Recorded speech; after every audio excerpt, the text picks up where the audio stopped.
Hello there, this is LEGO Dynasty, and today I'm bringing you guys my review of the LEGO Star Wars Boarding the Tantive 4. It is set number 75387, comes with 502 pieces, and is rated ages 8 and up. Now this set retails in the United States for $54.99 and in Canada for $69.99. Now without further ado, let's kick off this review, starting with the box. So of course, after the really overwhelming success of the LEGO Star Wars Dark Trooper Attack set, there was obviously a chance they were going to decide to revamp a set like that and make it into a scene as iconic as this one. Obviously, you know, basically the first thing we really see in Star Wars is the attack of the Tantive 4 in Star Wars A New Hope when it first came out. So definitely really iconic scene overall, so it makes a lot of sense that they would decide to do this set, but definitely got a hefty price increase for including the additional figures. But the box itself, kind of funny, you know, has the Tantive 4 in the background, like the actual ship as the box art, and then you have the, you know, actual Tantive 4 boarding the Tantive 4 hallway set in, like, inside of it. It's just interesting design choice there, but that's just my perspective on it. You can see overall there is some nice playability of the set. You have, of course, the ability to flick your figures as they shoot each other. You can blast open the blast doors, and of course interrogate Captain Antilles about the whereabouts of the secret plans. Here we have the manual, which is of course a very noticeable rendered image here. My thoughts on rendered images is I just don't think they look that great. It doesn't take away anything from the building experience and doesn't really matter in the grand scheme of things, but it's just a cost-cutting measure from LEGO's end, and I don't think we're getting the benefits of those cost-cutting measures as consumers anymore. Now you are left with quite a lot of extra pieces, ranging from Technic pieces to additional visors and other pieces for the Clone Troopers, as you really only need one antenna for the Special Edition 5's minifigure. But overall, as you can see, quite a lot of extra pieces and just really nice to get all of them for free. Now let's just start it off with the elephant in the room, and that is the 5's minifigure. And overall, I would rate this figure as a solid B-, with realistically the only thing that I think really is affecting the minifigure, just with how they're currently doing the Clone Troopers, is the helmet. I think the helmet is absolutely just a really poor design. The fact that, you know, the helmet holes have caused the helmet quality of prints to degrade this poorly, to me, there's just no excuse now. Like, they've heard our complaints since the 212 Clone Trooper helmets and how bad those Clone Troopers looked, especially from what they were supposed to look based on the box art, based on how they were advertising the figures. They know that they were supposed to look a lot better. In this case, I really think this is the best they could do, but to me that's not good enough. I definitely would have preferred, like, I'm glad they made a 5's minifigure, but if his print was going to turn out like this, I wish they chose a different figure. And, you know, there's been a lot of talk of asking for a, you know, ARC Trooper Jesse figure, and man, like, I don't even think they'd even try with his helmet print, just as an example. So I don't know, like, there was like, again, the fact that they made 5's is good. A lot of people aren't going to care. They're just going to say, oh cool, we got this for free, but it just really doesn't look good. The arm printing itself, I think, is absolutely outstanding. The torso print and leg printing, non-waist cape aside, is pretty decent. Obviously, they've gone with the oversized ammo pouch to match what they have with Captain Rex, which I guess is screen accurate now, but this is a case where I wish they went with the more Clone Wars style rather than following what the now live action style looks like, because the Clone Wars style, I think, looks a lot better, and obviously is where we've seen and grown with 5's as a character. Now he does have a backpack, which is of course just brick belts, which you can pop off, which I'll actually show off his really unique 5's head print, which is awesome to see, like this extra detail here, giving him the goatee, and then also the 5 print. Like, that is perfect.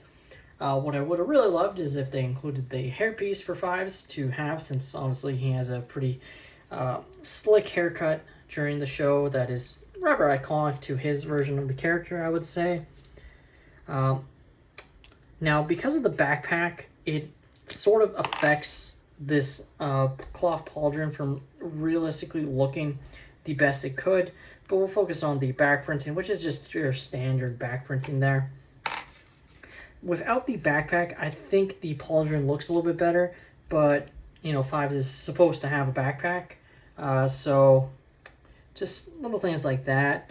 I'm still glad they included it. The main issue with this figure to me is the helmet print, which just, you look at the source material, they gave him big eyebrows essentially, which is fine, but just wish they gave a little bit more care with a figure like this, you know, because I'm really worried that they're going to take this feedback and just say, okay, we're just not going to do specialty clone troopers anymore, we're just going to do generic clones because we can't make people happy with how people have reacted to, you know, Fox and Vaughn and now Fives.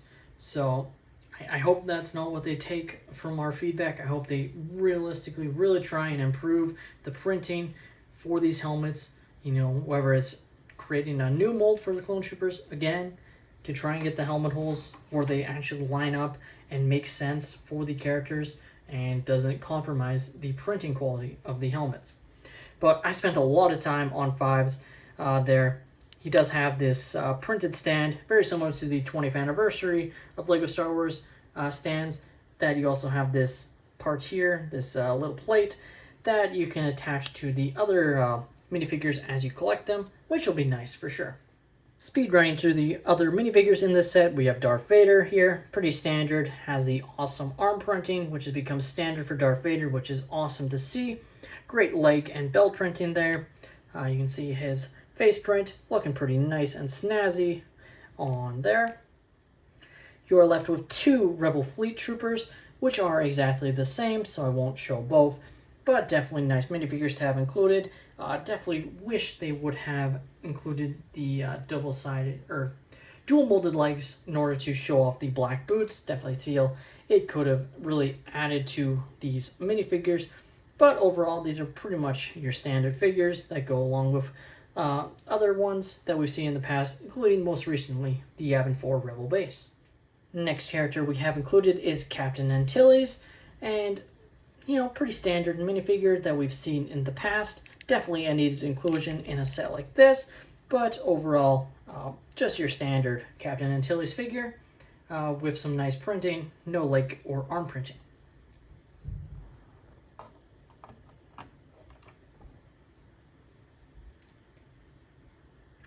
And next up we have your pair of Stormtroopers. Now they are given different face prints. This one we have a female character, as you can see, so that is nice with the Stormtrooper outfit there. And then you also are given a male Stormtrooper right here, who is ready to blast the Rebel scum. When it comes to the hallway, you're left with only a few relative aspects of the set that you can use as play functionalities. So in this case, you can knock your figures over as they are shooting each other, so just like that and just like that. So that is definitely a fun feature. The other main play functionality that you have is the ability to basically flick these blast doors open as they are being blown open, so just like that, and to show off that mechanism on the back here, as you can see. So it is just these Technic pieces here that control, and basically you can flick it here, or you can grab it from this angle here and pop it open. You have the fire basically with these different pieces to show that it's been blown open. And lastly, the other play functionality, if you want to call it that, is you are given this clear cylinder piece that you're meant to place Captain Antilles on, and that is to symbolize him being choked by Darth Vader, which is definitely fun. But just an added functionality there. Taking a look at the detail of the Tantive 4 hallway, and I gotta say they did a pretty good job. Now there is still a decent amount of stickers, as you can see there, which definitely would hope in the future we get more printed elements of some of these, as they can be annoying to place on. Definitely needed for the detail, definitely nice additions, but just I definitely prefer printed elements when they are able to do it, especially when you have this many stickers in this set. Now overall, that is basically it when it comes to the design of the set, and it comes down to them wanting you to buy more of these sets in order to combine them. They definitely saw that a lot of people would buy multiple of the Dark Trooper attack, so they wanted to basically monetize that and basically encourage that in a set like this. Now, will this set be as popular for doing that at its price point? Yes, you get more minifigures, more army buildable figures, and 2 Stormtroopers and 2 Rebel Troopers, but I'm kind of not optimistic that this set will sell as well as the Dark Trooper attack did. One, you had 3 Dark Troopers to 1 Luke Skywalker in that set. 2, that was a significantly cheaper set, like significantly cheaper. I think it originally retailed here in Canada for $39.99 before going up to $44.99 after the price increases. And even then, I would still see it pretty typically at like $33.99 on Amazon, sometimes at Walmart for that price as well, just as an example. And this set is double that at $69.99 Canadian. Like, this is not a cheap set at all. And it's definitely one that, if you're wanting to army build and combine these sets in multiples, wait for it to go on sale. Don't buy them both at full price at all. Because at the end of the day, I don't think you're getting the same value that you got in that Dark Trooper attack set, unfortunately. That's not to say that this isn't a good set. I think as a standalone set, this is good, but I just think they're wanting you to combine multiple sets. I don't think it's going to work as well as the Dark Trooper attack did, even with the 5's minifigure.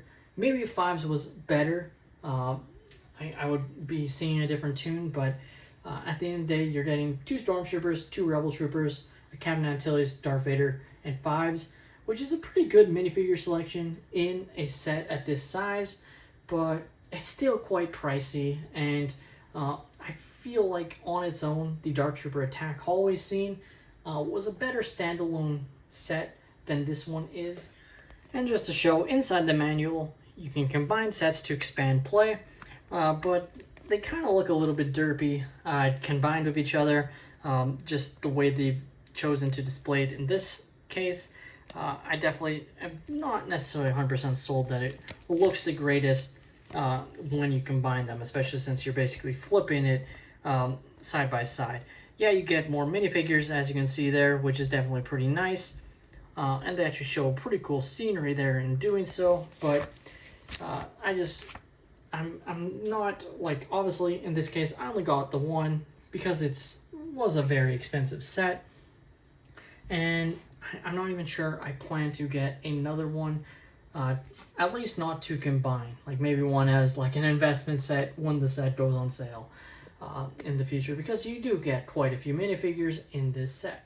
The LEGO Star Wars Boarding the Tantive 4 set is, to me, a pretty decent LEGO Star Wars set, but definitely is held back by some aspects, namely its, exclusive minifigure, because I just feel like that minifigure could have been so much better and would have really been an absolute selling point of the set. In this case, I don't think it is, and I don't think the selling feature of combining this with multiple sets works as well as it did with the Dark Trooper attack. But that's my opinion. Let me know your thoughts in the comments down below. Do you share that opinion, or do you guys think this is actually better than the LEGO Star Wars Dark Trooper attack, especially when it comes to combining these sets? Please leave a like and subscribe if you have enjoyed, and have a great day, everyone.